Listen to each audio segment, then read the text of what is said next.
नमस्कार मुरादाबाद, मैं हूं अभिषेक भारद्वाज और आप देख रहे हैं हमारा विशेष कार्यक्रम प्रश्नकाल। प्रश्नकाल में हमारे साथ हैं एक बहुत ही खास मेहमान डॉक्टर डी मिश्रा जी। स्वागत है सर आपका। सर इस समय सदस्य हैं उत्तर प्रदेश खाद्य आयोग के और इससे पहले भी मुरादाबाद और बिजनौर में TSO और उपायुक्त खाद्य के पद पर सेवाएं दे चुके हैं। सर बहुत सारे, क्योंकि नया आयोग है तो बहुत सारे सवाल हैं इस आयोग से जुड़े हुए। सबसे बड़ा सवाल तो यही है कि इस आयोग को बनाने का उद्देश्य क्या है, किस उद्देश्य से ये आयोग काम करेगा? जी नमस्कार। उत्तर प्रदेश राज्य खाद्य आयोग का गठन माननीय सर्वोच्च न्यायालय के निर्देश पर भारत सरकार की पहल पर किया गया है और यह राज्य खाद्य आयोग सिर्फ उत्तर प्रदेश में ही नहीं पूरे देश के विभिन्न राज्यों में गठित होना है। तमाम राज्यों में गठित हो चुका है, कुछ में नहीं हुआ है, जिसके लिए माननीय सर्वोच्च न्यायालय ने डेडलाइन दे रखी है कि इस समय सीमा के अंतर्गत सभी प्रदेशों में राज्य खाद्य आयोग गठित हो जाएं और इसके लिए भारत सरकार से समय सीमा तय करके जवाब भी मांगा गया है सर्वोच्च न्यायालय में। बेसिकली यह आयोग बनाया इसलिए गया है कि भारत सरकार राष्ट्रीय खाद्य सुरक्षा कानून के अंतर्गत जो खाद्यान्न सब्सिडाइज्ड दरों पर, बहुत नॉमिनल मूल्यों पर जो खाद्यान्न 1 रुपए, 2 रुपए, 3 रुपए के मूल्य पर जो खाद्यान्न दिया जा रहा है उसका दुरुपयोग न हो, लोगों की जो जन शिकायतें हैं उनकी सुनवाई हो सके और उनका निस्तारण हो सके, यह मूल उद्देश्य है। और सरकार जो पूरे देश में 40%, 45% तक चोर बाजारी की शिकायतें आम मिलती थीं, उस पर माननीय सर्वोच्च न्यायालय और भारत सरकार अंकुश लगाना चाहती है, शिकायतों का त्वरित निस्तारण कराना चाहती है, उसके लिए यह आयोग बना है। सर आपने जिक्र किया कि उपभोक्ता अपनी शिकायत दर्ज करा सकता है आयोग के पास, लेकिन प्रश्न ये है कि शिकायत कैसे और किससे करें? यह शिकायतें उपभोक्ताओं की सबसे पहले तो संबंधित SDM या DSO से की जा सकती हैं 30 दिन के अंदर। अगर वहां सुनवाई नहीं होती है तो 30 दिन बाद उपभोक्ता अपने जिले के जिला शिकायत निवारण अधिकारी से शिकायत कर सकता है।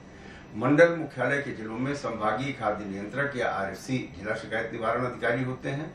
मंडल के अन्य जनपदों में संबंधित उपायुक्त खाद्य या संयुक्त आयुक्त खाद्य जो कोई वहां तैनात हो वो जिला शिकायत निवारण अधिकारी के रूप में कार्य करते हैं।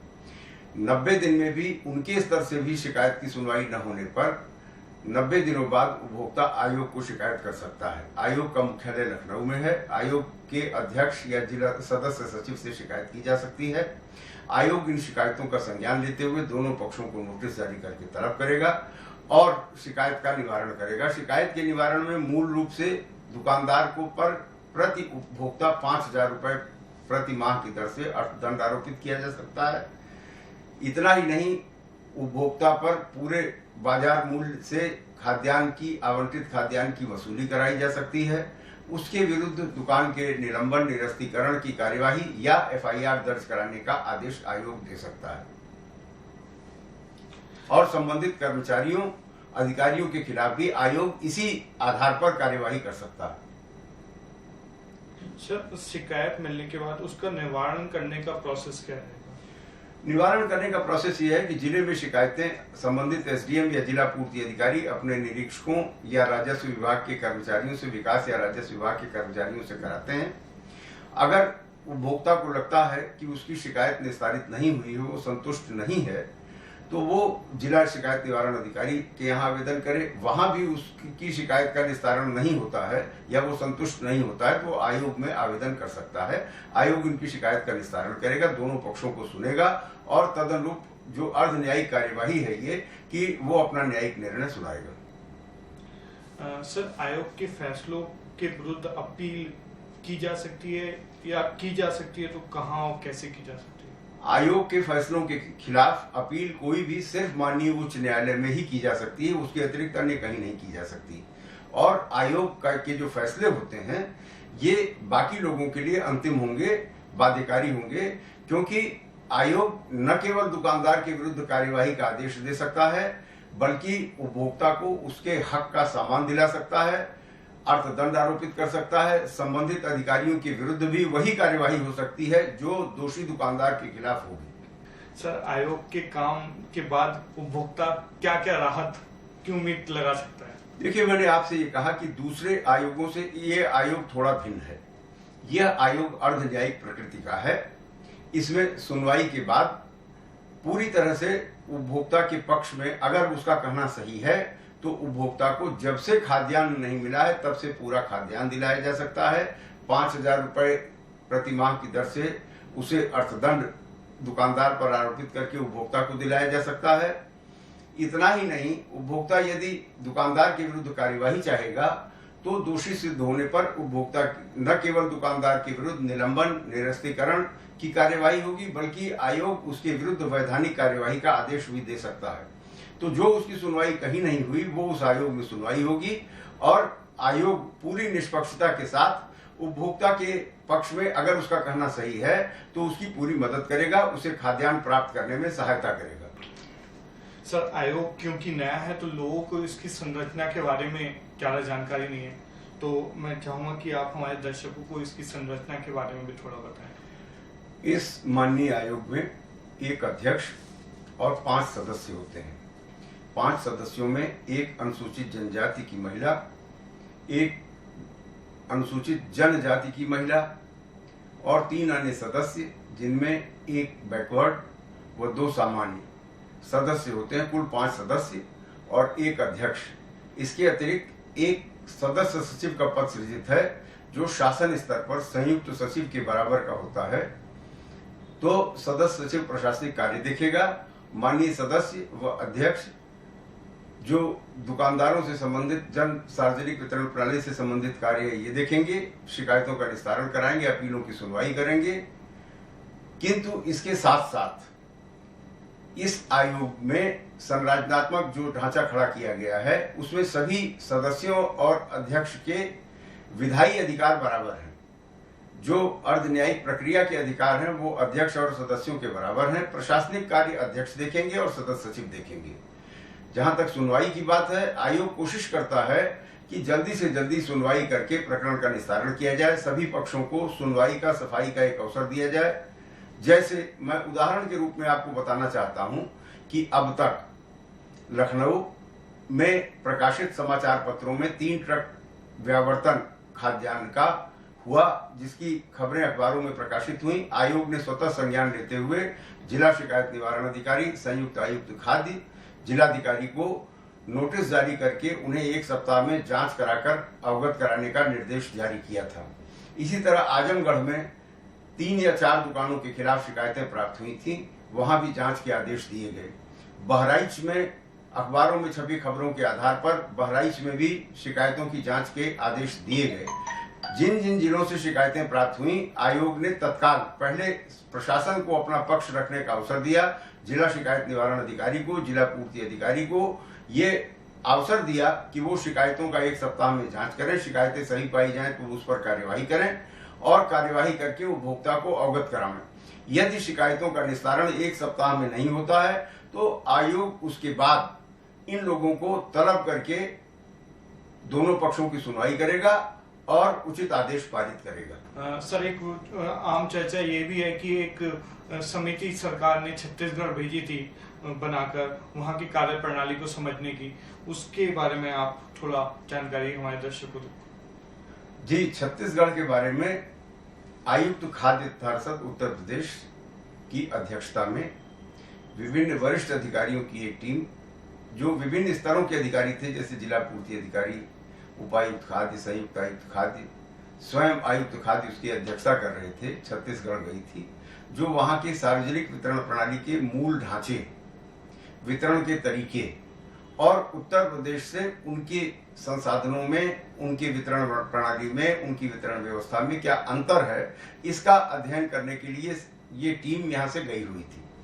टीम वहां से दौरा करके लौट आई है, उनकी रिपोर्ट तैयार है। उन्हें माननीय मुख्यमंत्री जी के समक्ष प्रेजेंटेशन देना है कि वो क्या करने के लिए छत्तीसगढ़ गए थे, छत्तीसगढ़ में उत्तर प्रदेश और छत्तीसगढ़ के मूल ढांचे में क्या अंतर है, वहां क्या बेहतर है, क्या और किया जा सकता है जिससे उत्तर प्रदेश में सार्वजनिक वितरण प्रणाली में और बेहतरी आ सके। इसकी रिपोर्ट विस्तृत तैयार है। मूल रूप से छत्तीसगढ़ के जो ढांचा है वो राशन के दुकानदारों के बजाय जो महिलाओं की समितियां हैं या सहकारी समितियां हैं, उन्हें उन्होंने प्रेफरेंस दिया है और उनका मूल ढांचा सहकारी संस्थाओं के इर्द गिर्द घूमता है। सरकार वहां 3,000 करोड़ रुपए की सब्सिडी दे रही है सार्वजनिक वितरण प्रणाली को अपनी ओर से। सबसे पहले इन्होंने जो दाम कम किया था चावल का और खाद्यान्न का, वो सब्सिडी छत्तीसगढ़ की सरकार दे रही थी। शुरू में इन्होंने 1800 करोड़ रुपए की 18,000 करोड़ रुपए की सब्सिडी दी थी, 1800 करोड़ रुपए की सब्सिडी दी थी। अब जो बढ़ करके 3,000 करोड़ रुपए हो गई है। उसमें ये नियंत्रित दामों पर 1 रुपए के मूल्य पर ही चावल और खाद्यान्न का वितरण करते हैं। वहां आपूर्ति विभाग काम नहीं करता, उसका ये काम जो एसएफसी है, आवश्यक वस्तु निगम, वो ये कार्य करता है और वही इसकी आपूर्ति विभाग खाली समन्वय करता है विभिन्न स्तरों पर, जो उनकी मदद करेगा बस। लेकिन वितरण का सारा दायित्व वहां मूल रूप से एसएफसी पर है, जो यहाँ नहीं है। एसएफसी का काम यहाँ खाली संग्रहण करना है। वितरण का कार्य राशन के दुकानदारों के माध्यम से प्रदेश में खाद्य विभाग उसमें समन्वय करके संचालित कराता है। सर, एक और चर्चा है पीओएस मशीन की। लोग तमाम समाचार पत्रों में और हमारे न्यूज चैनल के माध्यम से भी ये खबरें दिखाई जा रही हैं कि बहुत जल्दी पीओएस मशीन के माध्यम से खाद्यान्न का वितरण किया जाएगा। तो ये किस तरह से, क्योंकि इसके बारे में अभी लोगों को जानकारी नहीं है, तो मैं चाहूंगा कि आप इस पीओएस मशीन के मॉडल के बारे में हमारे दर्शकों को थोड़ी जानकारी दें। देखिए, मूल रूप से ये शिकायतें शासन को प्राप्त होती रही हैं, जो विभिन्न समाचार पत्रों मीडिया के माध्यम से प्रकाशित होती रही हैं कि खाद्यान्न के वितरण में 30 से 40% का घोटाला होता है और इसका दुरुपयोग किया जाता है। फर्जी अभिलेख बनाए जाते हैं, लोगों के फर्जी हस्ताक्षर बनाए जाते हैं, लोगों के राशन कार्ड अपने पास रख लिए जाते हैं और 3-3, 4-4 महीने का खाद्यान्न राशन कार्ड पर बाद में चढ़ा दिया जाता है, जो उपभोक्ता की जानकारी में नहीं होता है, क्योंकि वो दुकानदार ही राशन कार्ड अपने पास रख लेता था। जो हमारा एक्ट है, नियंत्रण आदेश है, उसमें स्पष्ट प्राविधान है कि अगर कोई राशन का दुकानदार उपभोक्ता का राशन कार्ड अपने पास रखेगा तो उसकी दुकान के खिलाफ न केवल विभागीय कार्रवाई में दुकान निरस्त होगी, बल्कि उसके खिलाफ विधिक कार्यवाही करते हुए एफआईआर दर्ज कराई जा सकती है। तो इन सब शिकायतों के निवारण के लिए सरकार ने पीओएस मशीन का प्राविधान करना चाहा है, जिसमें अब तो बायोमेट्रिक भी प्रयोग हो रहे हैं। पीओएस मशीन में बेसिक बात यह है कि ये कंप्यूटर से संबंधित होगी। जैसे ही आप अपना कार्ड लेकर के वहां जाएंगे, उसमें उपभोक्ता या उसके परिवार का कोई सदस्य वहां जाएगा तो उसके नाम की एंट्री होते ही जैसे स्वाइप करेंगे इस मशीन में, वैसे ही उपभोक्ता को उस माह में कितना चावल, गेहूं, मोटा अनाज मिलना है वो अंकित होके आ जाएगा, उसकी रसीद बन जाएगी और वो एक कंप्यूटर से संबंधित होगा। तो इसलिए उस कार्ड पर प्रविष्टि करते हुए उपभोक्ता को उतना पैसा देना होगा, वो सामान प्राप्त करके जा सकता है। इससे न तो अधिक मूल्य का झगड़ा होगा, न फर्जी हस्ताक्षर का झगड़ा होगा, न फर्जी प्रविष्टि का झगड़ा होगा। उसमें बायोमेट्रिक में उसके परिवार के सदस्य या स्वयं उपभोक्ता के अंगूठे लगेंगे तो चोर बाजारी पूरी तरह से रुक जाएगी। इसलिए कोई गड़बड़ी की आशंका रोकने के लिए सरकार गंभीरता से पीओएस मशीन के प्रयोग के इस्तेमाल पर विचार कर रही है और शीघ्र ही ये प्राविधान लागू भी कर दिए जाएंगे। सर, आप उपभोक्ताओं से कोई अपील करना चाहेंगे? हाँ, देखिए, माननीय भारत सरकार, माननीय सर्वोच्च न्यायालय ने उपभोक्ताओं के हितों की रक्षा के लिए जो नियंत्रित मूल्यों पर उपभोक्ताओं को प्रदेश सरकार खाद्यान्न 1 रुपए, 2 रुपए, 3 रुपए की दर पर उपलब्ध करा रही है, उसका किसी प्रकार से दुरुपयोग न होने पावे, उनके हक का सामान कालाबाजारी में न बिकने पावे। अगर उनका हक कहीं बिक रहा है, उनका हक मारा जा रहा है, उनके साथ कोई नाइंसाफी हो रही है, तो वो पहले तो अपने संबंधित उप जिलाधिकारी, जिला पूर्ति अधिकारी से शिकायत कर सकते हैं। यदि वहां शिकायत की सुनवाई न हो तो वो संबंधित उपायुक्त खाद्य या मंडल मुख्यालय के जिलों में आरएफसी से शिकायत इसकी दर्ज करा सकते हैं। वहां भी यदि 90 दिनों में सुनवाई उनकी नहीं होती, इन तीनों स्तरों पर मिला करके, तो वो राज्य खाद्य आयोग में अपनी शिकायत दर्ज करा सकते हैं। वो विश्वास रखें कि शासन पूरी तरह प्रतिबद्ध है, उनकी शिकायत कभी भी किसी भी प्रकार से अनसुनी नहीं रह पाएगी। उसमें नोटिस जारी करके दोनों पक्षों की सुनवाई होगी और दोषी पाए जाने पर संबंधित विक्रेता के विरुद्ध कड़ी कार्यवाही की जाएगी। इतना ही नहीं, उपभोक्ता की शिकायत पर कार्यवाही न करने पर संबंधित अधिकारियों के विरुद्ध भी कार्यवाही की जाएगी। उपभोक्ता का हित प्रदेश सरकार के लिए सर्वोपरि है और प्रदेश सरकार उपभोक्ता हितों की रक्षा के लिए पूरी तरह कटिबद्ध और प्रतिबद्ध है। तो आप निश्चिंत रहें, आपका जो हक है, जो आपका आवंटन है, वो पूरी तरह से आपको मिलेगा। कोई भी आदमी इसमें किसी प्रकार की गड़बड़ी नहीं कर सकता। यदि किसी स्तर पर नीचे आपकी सुनवाई नहीं होती तो आप माननीय राज्य खाद्य आयोग में अपनी शिकायत कर सकते हैं और आपकी शिकायत पर समुचित प्रमाण देते हुए दोषियों के विरुद्ध कठोर कार्यवाही सुनिश्चित की जाएगी। धन्यवाद सर, आपने हमें से बात करने का समय दिया। आज प्रश्नकाल में हमारे साथ थे डीसी मिश्रा जी, जिन्होंने निश्चित तौर पर उत्तर प्रदेश खाद्य आयोग के संरचना से जुड़े हुए तमाम सवालों के जवाब हमें दिए और ये भी बताया कि आप अपनी शिकायत एक उपभोक्ता के रूप में किस तरह, अगर जिला प्रशासन के साथ साथ आपके खाद्य विभाग के अधिकारी आपकी शिकायत का निस्तारण समय से नहीं करते तो आप किस तरह उत्तर प्रदेश खाद्य आयोग में भी अपनी शिकायत दर्ज करा सकते हैं और आपकी शिकायत पर उत्तर प्रदेश खाद्य आयोग किस किस प्रकार की कार्रवाई राशन डीलरों और अधिकारियों के विरुद्ध कर सकता है। आज हमने प्रश्नकाल में आपके तमाम जो आपकी समस्याएं हैं उपभोक्ता के रूप में उनका समाधान करने की कोशिश की। हम भविष्य में भी इस तरह के प्रयास जारी रखेंगे। आप हमें अपनी राय और अपने जो भी आपके सुझाव है वो हमें भेज सकते हैं। इसके अतिरिक्त अब आप हमें YouTube channel SS news city हलचल पर भी ये कार्यक्रम देख सकते हैं। धन्यवाद, नमस्कार।